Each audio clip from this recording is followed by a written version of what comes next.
Good morning, gang. Happy Sunday morning. Okay, so let's kind of get into something that might be a little difficult for most of us to figure out. As a prepper, we have our own ideas of what's going on.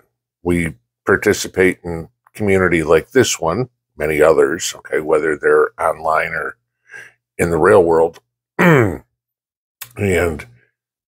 people try to communicate a little bit as to what their ideas are. But one of the big things that's difficult is communication in the prepper world. I mean, even through YouTube. I mean, you guys ask me sometimes, can you get me in touch with this other person or something so you can discuss things on your own, which is good, okay? But the hard part is just by the overall OPSEC mantra of preppers, communication between ourselves is relatively difficult. After all, the first rule of prepping is don't tell anybody you're a prepper, okay? Now, obviously, for some of us that are on YouTube, that's out the window, okay? Anybody that's ever watched my video knows I'm a prepper, okay? So when you try to get into the information on what's everybody else think of what's going on, because I know, and anybody with two brain cells knows, none of us knows everything that's going on. Okay, we find different bits of information depending on our location, depending on our access, whatever. Okay, I mean, how many times do you guys ask me a question on a live stream of, did you hear about this? And my answer is no. I don't have a whole research team combing the internet looking for anything and everything that is going on in the world to figure out how we can prepare to go forward. It's me and Mrs. P, okay? And it's probably pretty similar for you and your household. Maybe you have a couple of people that you get with and discuss things that you've heard, small prepper groups or whatever. And while that's great, again, the same issue comes up. How reliable is the information that somebody else has given you? Correct? Okay. I've seen people say, oh, my prepper group sent me this information or that information, and what do you think of this? And I'll go look it up. And I had one a week or so ago where somebody on TikTok or Twitter or something, Instagram, I don't know, decided to completely spin some information and was using clips and things from like 2018 and 2020 and portraying them as they just happened this week. Okay. So yeah, getting good information is difficult, but in the big scheme of things, you want to know from other preppers what they're doing. Okay. What do they see going on? What are they prepping for? And I mean, the tagline for this channel, prepared for anything. And I try to be as best I can, but there's some things I can't be prepared for. I mean, a meteor hits Knoxville, I'm toast. Okay. A nuclear missile hits Oak Ridge, chances are I'm done. Okay. But there's only certain things you can do. So you start to look around at what information you can get. Now, has anybody ever heard of, I guess you'd call it a company, the company called Fortitude Ranch? And Fortitude Ranch, I'll link an article below so you guys can read up on them if you've never heard of them. But what Fortitude Ranch is basically a community that's built by a company, for all intents and purposes, that is like a bug out location, a mag that would have everything ready there for you.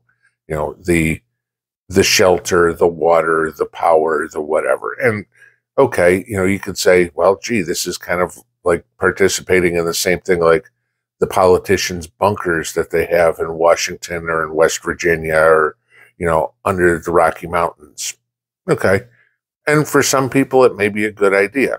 For most of us, it's A, not affordable, B, not practical, and C, just not something we're interested in doing, is trying to get somewhere else. I mean, if you ever read the book The Stand, okay, for example, that's everybody trying to move to a certain, a central place.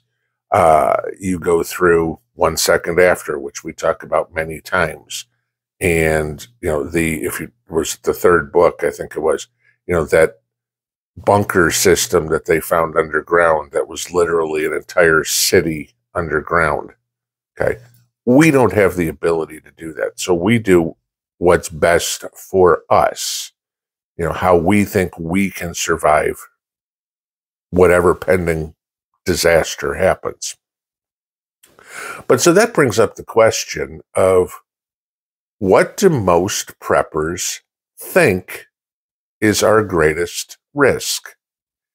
And so Fortitude Ranch had surveyed a boatload of preppers to find out what the greatest threat preppers thought we had. And the results weren't exactly surprising, but it may give you an idea of what the collective of preppers all think our biggest threat is, and maybe where you should really start working on your preps.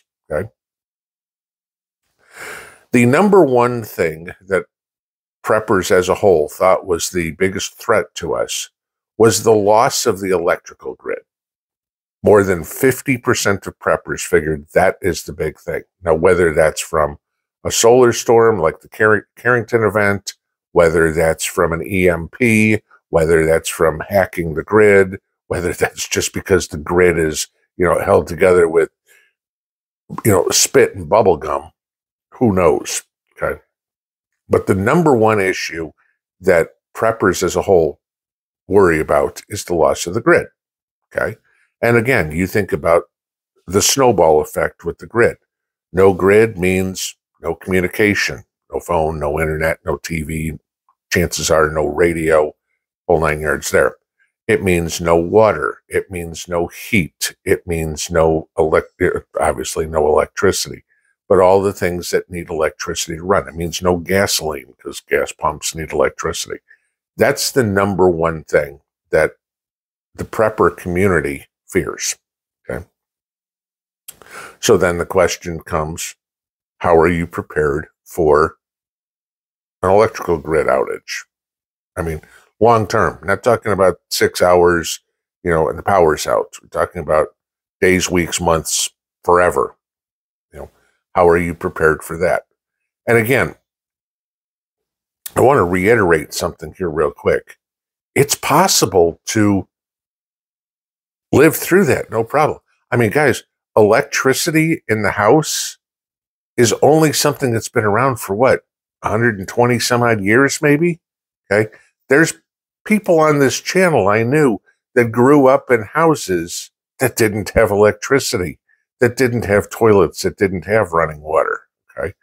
I mean, if you live off grid now, you could be like that now. Okay. But I mean, before it was mainstream that, you could get up in the morning and turn the light switch on. Okay. The number two thing that preppers worry about is economic collapse. There's a surprise. I mean, Washington will tell you otherwise, that the economy's doing great.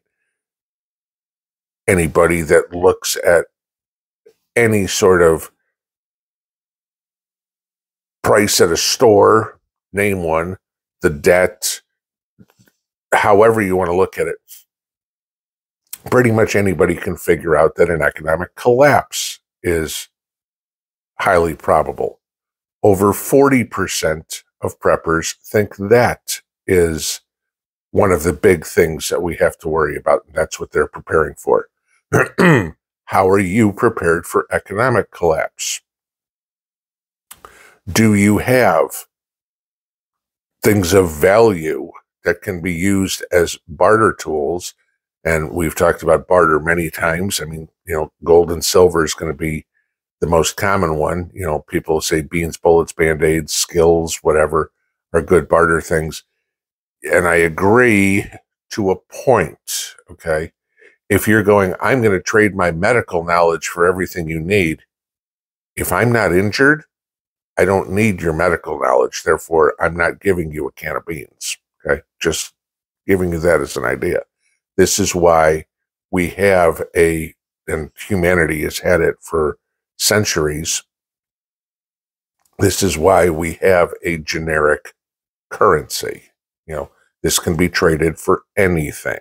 You know, I can give you $100 for your medical services, and then you can take those $100 and buy cans of beans, and then that guy can take the $100 he got from selling cans of beans and go and buy gasoline for it. Okay, I don't have to. Oh my God, I need medical service. Well, I can give you this, but you need to find me this, and you know, all of a sudden you spend days upon days trying to finagle something around, going, okay, if I get this and that and this and that, and you know, here and there and whatever, okay, I'll do all this, and then you'll give me the medical services. Okay, my currency's good. So how are you prepared for something like that?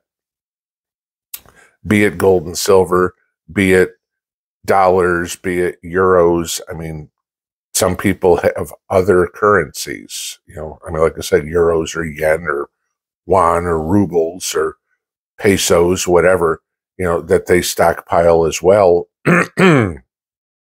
because they're trying to hedge themselves, I mean, to use the financial term, against the collapse of a currency. You know, you look at a lot of Europeans, and Europeans know about currency exchange better than 99.99% of Americans. Why? Because they're trading their currency for dollars or their currency for euros, or depending on where they live, of course. You know, if you live in Germany, you're not trying to trade for euros, you use euros. You might be trading for dollars. But they try to hedge in case this currency weakens, this one's still strong. Americans don't do that. We don't really participate in the currency exchange market as a whole because the dollar historically has been the pinnacle of what you wanted to have in currency, and that's what we use every day. All right. The third one that preppers find is most important to prep for: bioengineered viruses. Gee, I don't know. Could anything like what we went through a few years ago give you an idea that that might be a possibility? Can listening to all the idiotic stuff that comes out of Bill Gates's mouth give you an idea that might be a possibility? You know, how are you going to protect yourself from that? That's a difficult question. You know, the only way that you're going to really stay away from something like that is isolationism, okay? Where you are, you know, if they start infecting the public with whatever crazy idea that Fauci or Gates or China or anybody has with, hey, this will be great, your only way to stay clear of that is to stay clear of the people that get it, okay?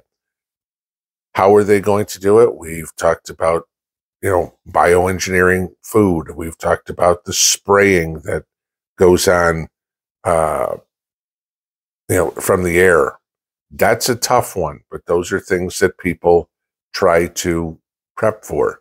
Easiest way to avoid that one, or, you know, most practical, I guess, is how self-sufficient you are when it comes to your food. You know, when you don't have to eat the bioengineered food, which who knows what they've put in it, okay? If I go out in my backyard and pick tomatoes, I know there's been no genetic screwing around with it, you know, especially if you're trying to grow heirloom vegetables, okay? I know that the chemicals, you know, aren't being used on it.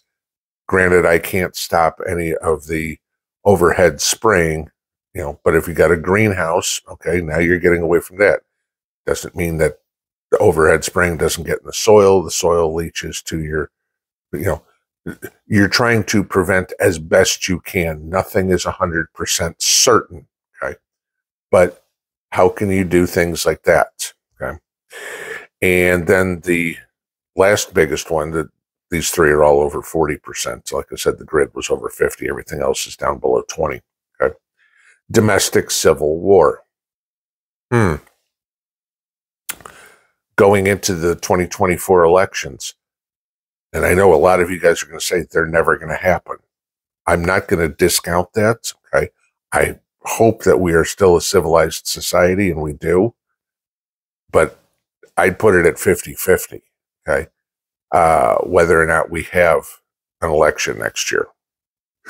And no, that's not me fear-mongering or anything like that.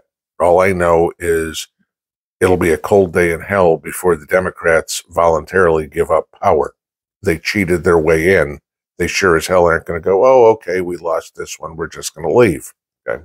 You look at everything that's going on in the world right now with all the Ukraine crap, with all the Palestinian crap, and the left is out there trying to support terrorism, and it's crazy. So, the threat of civil war is huge, because for the sake of argument, let's just say that the 2024 elections do happen. Okay. And again, for the sake of argument, let's say it's Biden v. Trump. Okay. And I know, good luck if Biden even lives that long. Who knows what the hell's going to happen with all these crooked courts, if they want to send Trump to jail or take him off the ballot. Okay. But for the sake of argument, let's just say it's Biden v. Trump.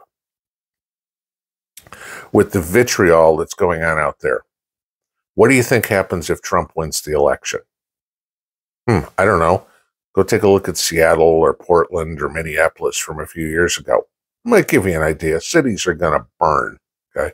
There's going to be terror in the streets, because we'll have a whole bunch of those mostly peaceful protests. Okay. But let's say, on the other hand, let's say if Biden wins, do we have January 6th again? That was a mostly peaceful protest. Okay. But how big does it get then? When the people are like, there's no way in the world this is possible. This is fixed. It doesn't matter what happens in the next election. One side or the other is going to claim the fix is in. We know that for sure. That tells you we are broken beyond repair. And when that happens, eventually you get into a situation where we have a civil war. And I've said many times, it's not going to be black versus white. It's not going to be north versus south. It's going to be red versus blue. And the problem is, it's not like everybody's going to start running around with T-shirts on that are either red or blue to identify who they are. So how's it going to happen? Are you prepared for that? We are now to a point, I don't know if you guys realize this one, 52% of the American public either owns a gun or somebody in their family owns a gun. Half the country. That's a good thing, okay? Because, an armed society is a polite society. Right, I agree. The only problem is, in a civil war, you're going to be very fearful of, oh my God, if I do the wrong thing, I've got to be careful what I do. If I say the wrong thing in the wrong place, is that going to cause me problems? And that is exactly what the left wants. They want to rule by fear. They want you to be afraid of speaking your mind. They want you to be afraid of wearing your Trump t-shirt or putting your Trump bumper sticker on your car. Okay? If they can scare you into not doing what you want to do, they win. And that in itself is the definition of terrorism. Okay? A lot of times people ask, what are you prepping for? Or why are you prepping? There's what the rest of the prepper community thinks are the most important things. Prep accordingly. Pinball out.